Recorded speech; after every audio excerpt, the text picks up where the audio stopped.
As they went out, they found a man of Cyrene, Simon by name. They compelled this man to carry his cross.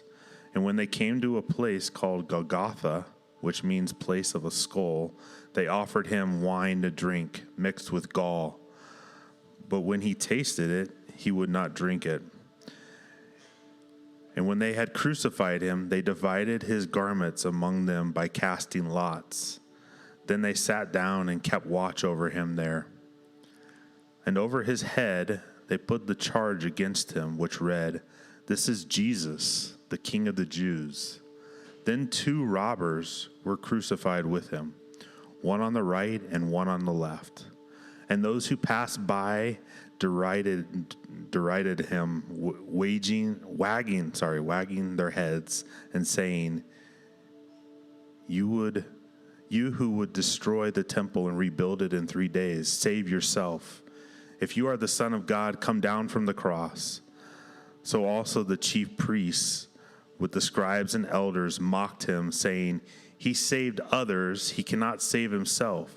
He is the King of Israel. Let him come down now from the cross, and we will believe in him. He trusts in God. Let God deliver him now, if he desires him.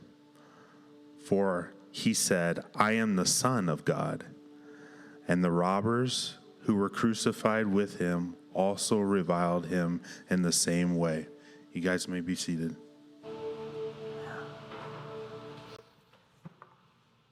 Hey everybody, it's the end of our series Legendary.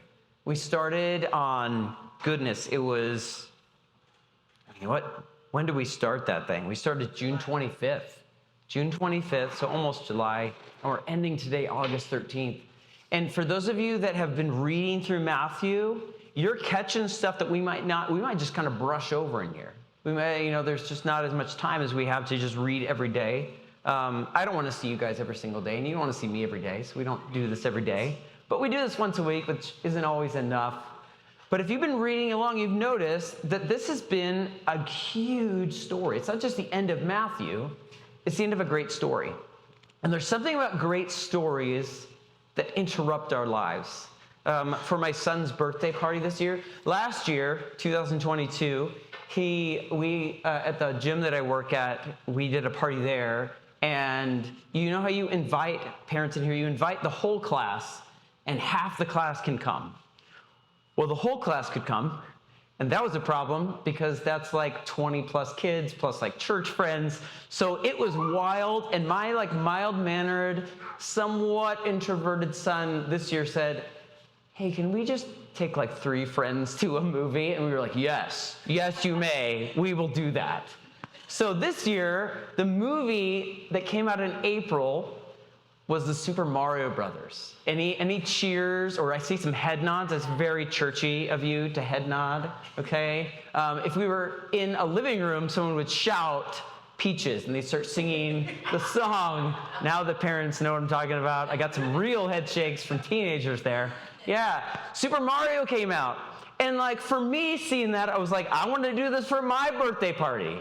This is great. I'm seeing like the graphics and the story and the things on the previews. We go, and it was a great story. And here's one of the reasons it was a great story, at least for me, and maybe some of you, maybe in a little less intense way, this is a great story for you. Because Mario is a part of like my story. Like I remember playing on the first Nintendo Entertainment Center, like Mario, and it's like you couldn't save your game, and it was 2 players but never cooperative, and it was just, Mario was the same as Luigi, just a different color.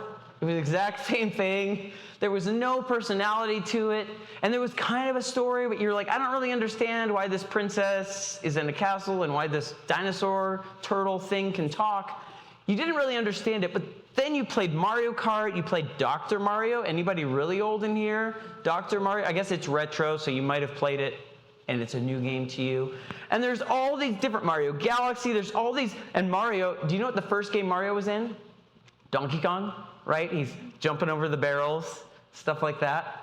So you've got all these games that I've played my whole life, and now I get to see it in a story. And you're watching this, and I imagine a ton of other people were, multi-generations were, I'm a part of this story. Like I have done this. I have pushed. I mean, when I did it, Mario fell in the hole 100 times, and I got it that one time, and I screamed, and everyone was like, "What happened?" I beat the level, right? Like there is emotion there. There's victory and defeat. And you're watching this movie, and they figured out a way to interrupt our lives with this story we didn't even know would move us. But that's what a great story does. A great story is one where unexpectedly we're watching a sitcom, a drama, or a cartoon about a talking dinosaur that loves a princess. And we're caught up in the story, relating, feeling, or inspired. As Matthew was writing this story out, he wasn't just saying, I want you to have a historical somewhat. In fact, history wasn't even what he was thinking. He was thinking the historians can do that. I want them to know the great story of Jesus. And for it not just to inspire you, not just that you would see yourself in the story, which we all have, but that our lives would be changed by this story. And here's how this story has gone so far. Back in June, we started with Act 1, which was like the introduction. That was the birth of Jesus. Merry Christmas, right? Except it was during the summer probably, and there wasn't a Christmas tree in the manger or anything like that. However, you've got the birth of Jesus, you've got the baptism of Jesus with John the Baptist, and you have the temptation of Jesus in the desert. Some of you remember in this, right? That was kind of the introduction, Act 1. Act 2 was like Jesus proclaiming his vision and mission. He's 30 years old, and all of a sudden he's like, I'm going to begin proclaiming the good news about God's kingdom, that it's not that you are cast out, it's that you are invited in, and that actually the lower in society views you, the higher you are viewed in God's kingdom. The Sermon on the Mount, several different healings and things with crowds where all of a sudden Jesus is going viral.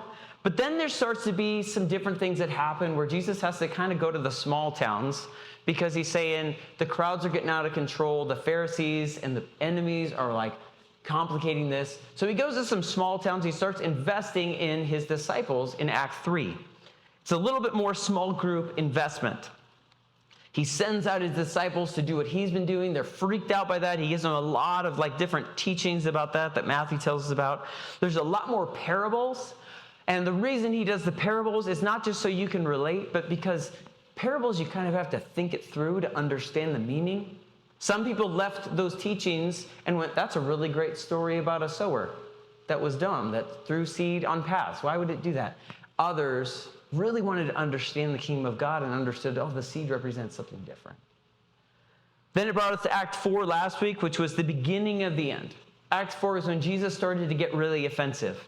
He rode into Jerusalem, the big city, the Denver, the New York, the Chicago, the Tokyo. He rides in and the crowds go nuts. Who is this guy? Where has he been? And they start shouting Hosanna, which means save us now.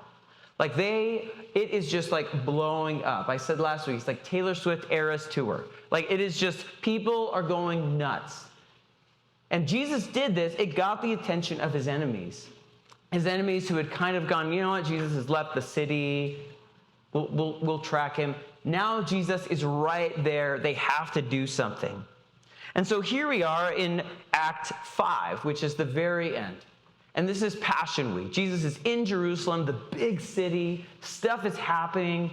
And there's a couple different things that we know about that typically are in movies, typically in the kids' cartoons, vegetables acting it out. These stories happen in Act 5. There's the Last Supper. There's Jesus' arrest, his trial before the religious leaders. There's his trial before Rome.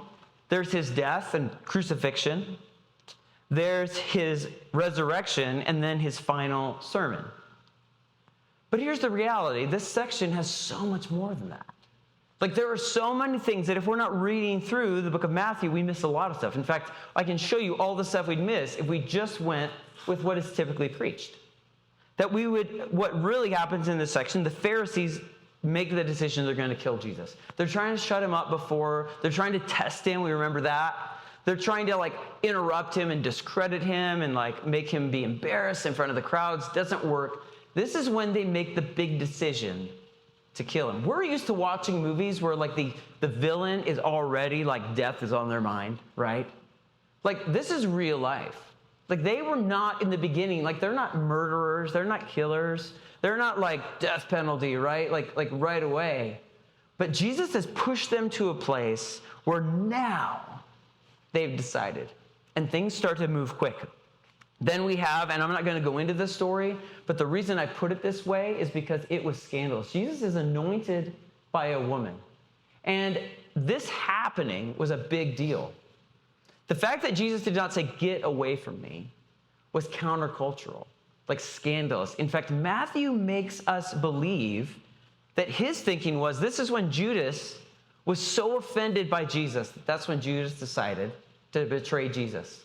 In the next section, Matthew tells us that Judas decides to betray Jesus. He goes to the enemies of Jesus and says, "You give me money, I'll give you Jesus." There was probably some secret mafia handshake that took place. He left, and then Judas goes in the next day or two to the Last Supper. Jesus knows it's his last meal with them. Judas knows it's probably the last meal with them. Everybody else seems to not get it. A lot of really cool stuff goes down. There's a lot of times that you can hear about this. It's depicted in movies. It's where we get communion, the first communion. After this, during this, Jesus confronts Judas. Like, Jesus calls him out. Imagine maybe your Thanksgivings go this way, where it's like everybody's eating, there's laughter, we're enjoying the meal. Thanks for the hands that prepared it, right? Good Christians say that. What about the rest of the body? I don't know. But the hands that prepared it, we're thankful for. But then in the middle of it, Jesus, or in this case, like Dad around there, says, "Hey, Judas, you're going to betray me, I know." I mean, he says it a little more eloquently, but all of a sudden, like, Matthew lets us know that everybody in there is like, awkward. And Judas gets up and he leaves. What do you do with that? I mean, I think some of us have had a Christmas like that, where somebody gets up and leaves because they're offended or something happens, but it kind of sets a different vibe. Jesus decided it's time to go to the garden. So afterwards, it's nighttime. It says that it was dark outside. You just had torchlight or moonlight. Jesus goes to the garden to pray, and it's there that Judas shows up with guards, armed guards, torches. And Judas, this is a famous thing, that Judas has to tell them which one it is. Now, we don't know exactly if he had to do this, but it says that Judas would tell them who Jesus was with a kiss. That in that day, it wasn't such a crazy thing that he would kiss someone on the cheek when you greet them. So especially a rabbi, your teacher. So he told the guards, "I will tell you who Jesus was." And we might say, like, come on, guards. Like, don't you know who Jesus is by now? Well, you couldn't just whip out your phone and take a picture then. In fact, there wasn't a lot of ways that people would even know what they looked like, because there weren't the mirrors and the video and the pictures that we have today. Most men at that time were of the same nationality, the same type of basic look that you've got. Most men dress about the same. It's not like you could say the one wearing this or the one with this haircut. So Judas comes up. He gives Jesus what would be an honorable greeting to dishonor him in the greatest of ways. Jesus is arrested. Jesus is brought before the religious leaders for a trial, but the religious leaders have no power. All they can do is just do what they've done before. They try and trick him into admitting something, but Jesus is like stoic. Matthew describes it that Jesus is like the best and worst witness for himself ever, because he doesn't say anything. They accuse and they accuse and they accuse. See, for a lot of us, like, this is when we would break, because they're just trying to pick at him. You know how you've got like a situation where you're like, don't lose it. It gives them power. But then you lose it. Jesus doesn't lose it. The religious leaders do, though. So they sent him over to Rome. Oh, actually, during that time, two things happen. During that time, while Jesus is in there, Peter kind of sneaks into the crowd. And people are saying, "Hey, aren't you one of the guys that was with Jesus?" And he completely denies it. This is when Peter betrays Jesus. And Matthew doesn't talk about the ways that others betrayed, but it's important that Peter is displayed here, because Peter is the one that from the beginning has said, "Jesus, I will be with you till the end. There is nothing that will separate us. I will go, I will die with you, I will die for you." But he couldn't even admit to strangers that he knew Jesus. During this time also, Judas regrets his decision, that Judas actually kills himself. Matthew doesn't depict all the gory details, but that Judas comes to a place of thinking, my life has no more value after doing this. Jesus is sent for trial before Rome. Rome doesn't really care, but Rome is in a place where they are hearing the religious leaders say, you've got to do something about this. Rome says, why do we have to do something about this? This is your problem. The religious leaders say, you want to keep the peace? Yes, we want to keep the peace. Why did Rome want to keep the peace? Because if the people were in chaos, if the people were not peaceful, they wouldn't pay taxes. And all that Rome cared about was getting money from the Jewish people.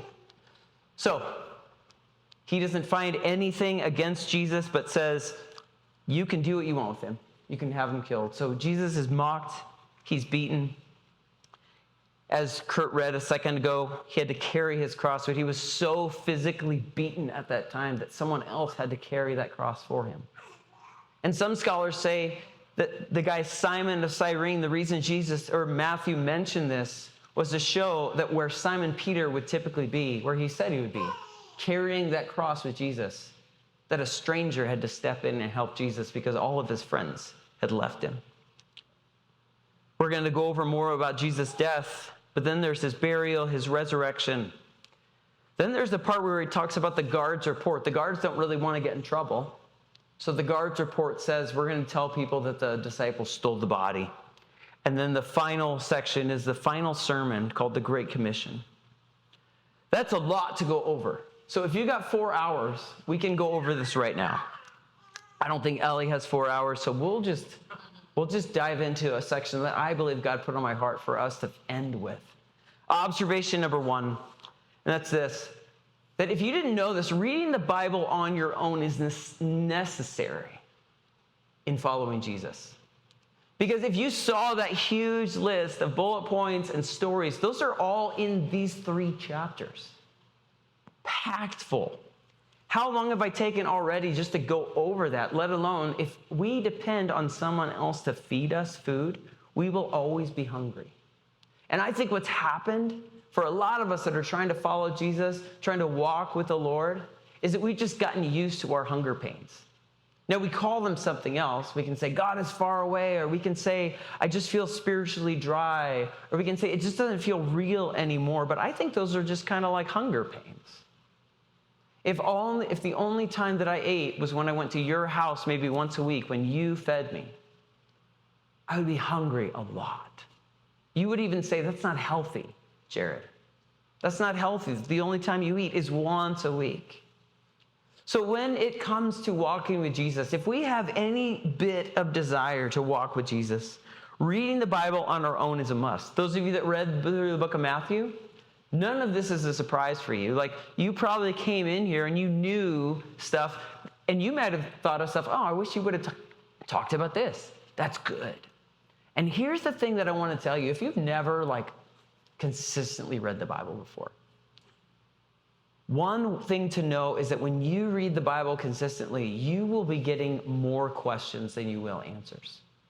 That you will be reading things and thinking about things, and then later on, they're going to pop into your head, and new questions are going to shape your life. And I actually think that when we look at the life of Jesus, he asked more questions than he did give answers. Did you notice that? When he was tested, he would ask them a question back. When the disciples or his followers were like, just give me the answer, he'd give them a question, or he'd tell them a story. And I think our longing for answers is going to be found in Jesus, but our longing for questions, the questions that we need to have, are going to be found in reading God's word.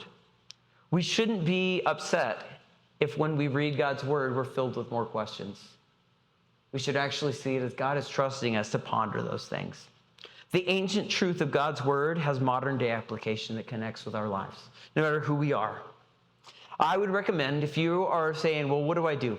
First, I'd find a way to get a Bible, right? You can go used. If you go to church Lost and Found, there are plenty of leather-bound Bibles in Lost and Founds or different places. You can go to a thrift store and buy one.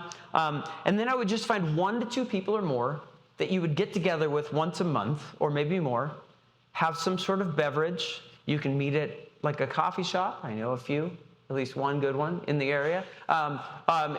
Your beverage of choice, maybe a fire pit. I mean, find something that you're going to look forward to and just say, we're going to talk about this chapter. Read it before you come. Even if you do one chapter of one book of the Bible a month, you are moving forward in a way that God is going to use to shape your life. Observation number 2, you saw that huge list. At Easter, we tend to skip over a lot of the stories. We tend to just kind of buzz by a lot of the details, like what Kurt read a minute ago, what I'm going to read now. And Easter is huge. I don't want to downplay Easter. Like, if it wasn't for the resurrection, none of it would matter. I love what the late Tim Keller says. If Jesus rose from the dead, then you have to accept all he said. If he didn't rise from the dead, then why worry about anything that he said? The issue on which everything hangs is not whether you like what Jesus said or like his teaching, but whether or not he rose from the dead. I want to read that last line. The issue on which everything hangs, everything in our lives, our relationships, what we think of money, everything, our relationship to God and the whole idea of a higher power and the idea of, is church even something that should be part of my life? Everything hangs is not whether or not I like what Jesus said or his teaching, but whether or not he rose from the dead. The resurrection matters. The fact that Jesus came back to life matters. But the events before it also deserve some time. So today you might say, oh, we didn't talk as much about the resurrection or about this. The way the Lord's leading me today is to talk more about the parts that we kind of just read over. And that's when Jesus was on the cross, actually right before he died. The text says that he gave up his spirit. I'm going to read it here in verse 45 of chapter 27. From noon until 3 in the afternoon, darkness came over all the land. About 3 in the afternoon, Jesus cried out in a loud voice. So he yelled here, Eli, Eli, lema sabachthani, which means, and I love it that it's in Scripture, which means, my God, why have you forsaken me? When some of those standing there heard this, they said, he's calling Elijah, which is like one of their heroes from late. Immediately, one of them ran and got a sponge. He filled it with wine vinegar, put it on a staff, and offered it to Jesus to drink. The rest said, now leave him alone. Let's see if Elijah comes. Verse 50, and when Jesus had cried out again, so he said it again, twice, in a loud voice, he gave up his spirit. Now, a casual reading of this, and maybe you're visual, so you're imagining this morbid scene out where they've been out there for 3 hours now, and Jesus cries out.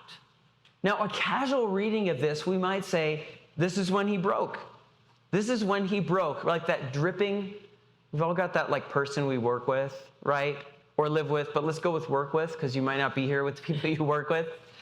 Where you're like, I have to prepare myself before I see them. And they do that. It's like drip, drip, drip. That thing they do, that thing they say, the way they act, drip, drip. And then you're at that point where it's been enough, and maybe it's a weak moment. I'm tired. It's the end of the day. I haven't had my coffee yet. And we lose it. Will you stop? Why do you do this, right? We break. A casual reading of this, we would think that that's what Jesus did here. But if we look a little deeper, we recognize that that's not what happened. And if that happened, that would be very relatable. We have that saying, the camel that broke the straw's back. No, the straw that broke the camel's back. We have that saying. We have those moments that are so relatable that no matter how loving I am, no matter how patient I am, no matter how much I've eaten and I've gotten plenty of sleep, there's a moment where we break. I just want to tell you, this is not the moment that Jesus broke. Here's what's happening here. What's happening here is better translated by the New Life Translation, where it says, my God, why have you left me alone? In this moment, Jesus is separated from the Father. Let me ask you a question. Is there any worse pain than the pain of lost love? Is there any worse pain than the pain of lost love? If someone that you have met one time, an acquaintance, comes up to you and says, I never want to see you again, we are barely phased.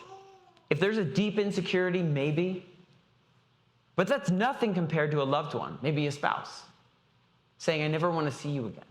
That's nothing compared to the betrayal of lost love. The deeper the relationship, the deeper the love, the deeper and worse the pain is when it's lost.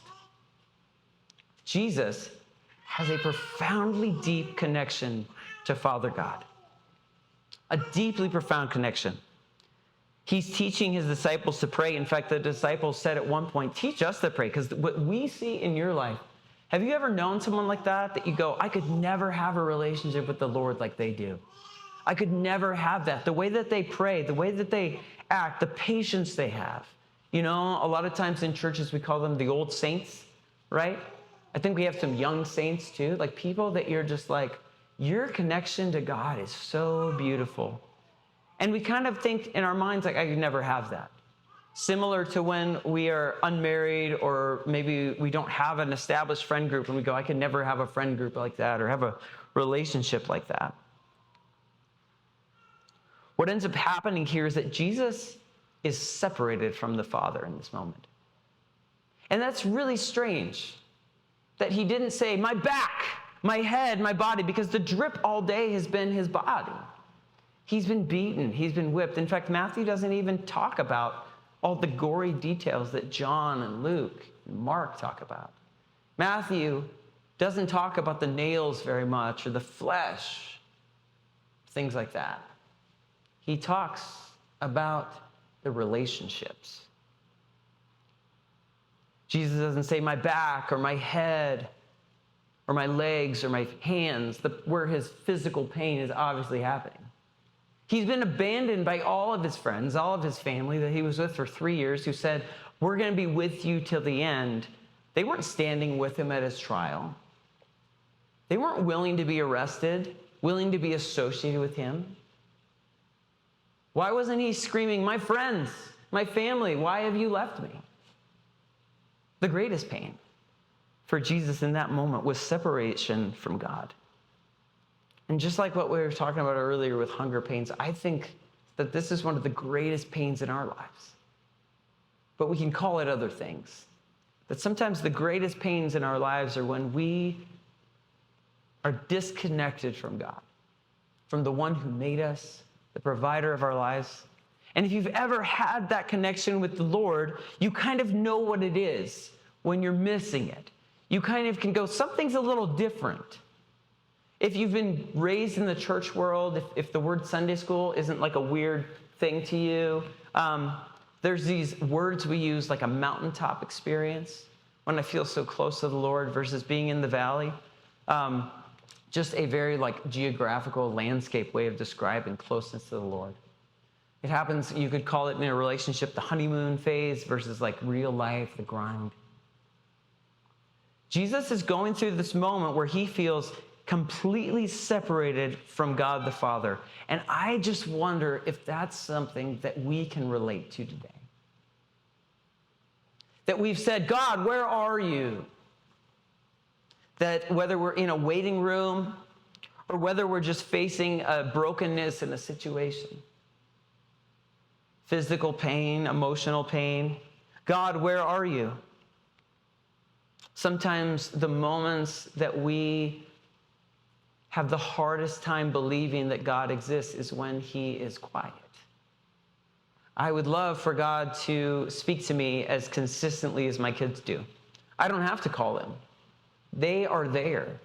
In fact, everywhere I go, there is a memory of them in my house, that they are there. I never have to wonder if they're close by or not. But someday, I'm going to look around a house. I hope so, right? Pray for me, right? Someday, they're not going to be in the house. There's going to be this silence that right now sounds really great. But what I'm told is that that silence is terrifying. Because you wonder, what are they doing and where are they? Right?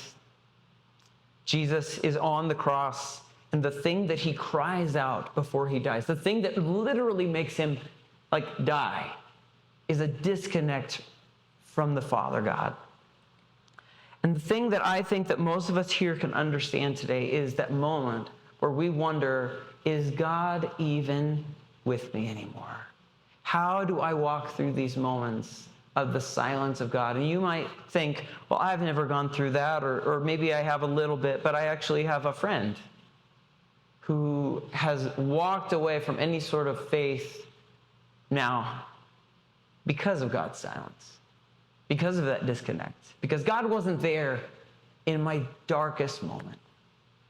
And I find it so comforting and yet strange that Matthew and most of the gospel writers allowed us to see that even the Son of God has felt the absence of God in their life before.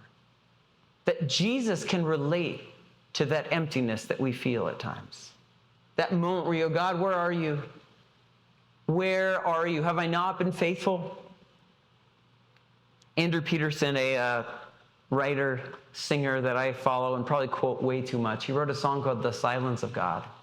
And I read his book where he talks about going through a season of his life where a whole year of his life, he is a writer, singer, father, husband, faithful to the Lord. And for over a year of his life, he said, was the driest, most depressing, difficult mental health year of my life. And all I did every day was say, God, where are you? God, where are you? And as he's writing, I'm relating and I'm crying and I'm reading it. And he mentions a song that I've heard him sing many times, and it's called The Silence of God. And here's what the lyrics say. It's enough to drive a man crazy. It's enough to break a man's faith. It's enough to make him wonder if he's ever been sane. When he's bleeding for comfort from thy staff and thy rod, and the heaven's only answer is the silence of God.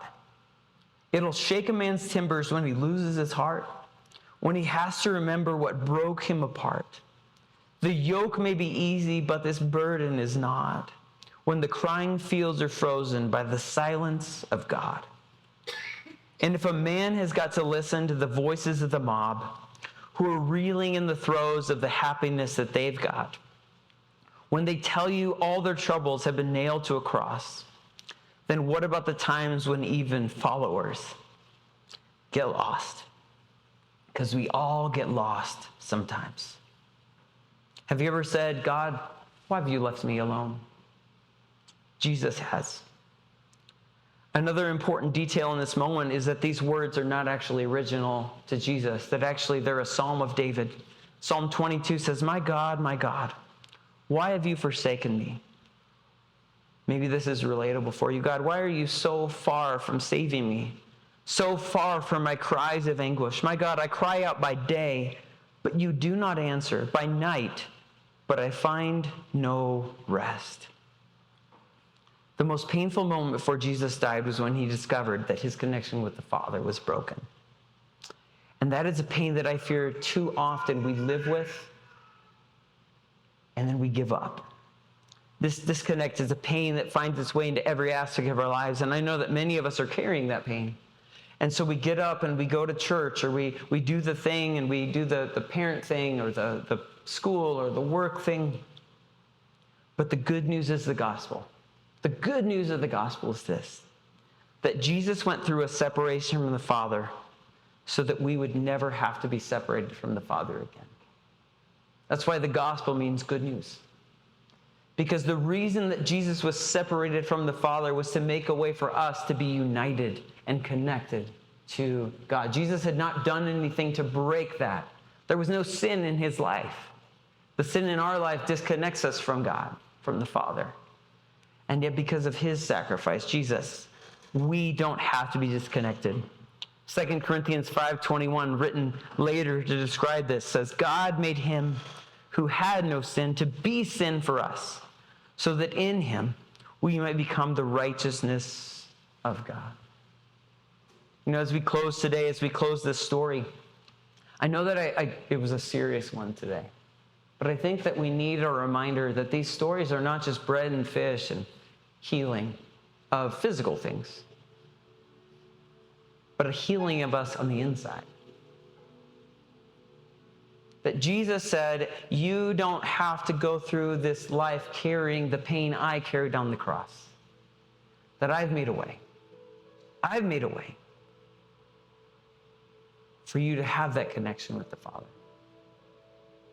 And so I'm going to invite you today to make this one of those big days in your life. One of those days where you say, enough is enough.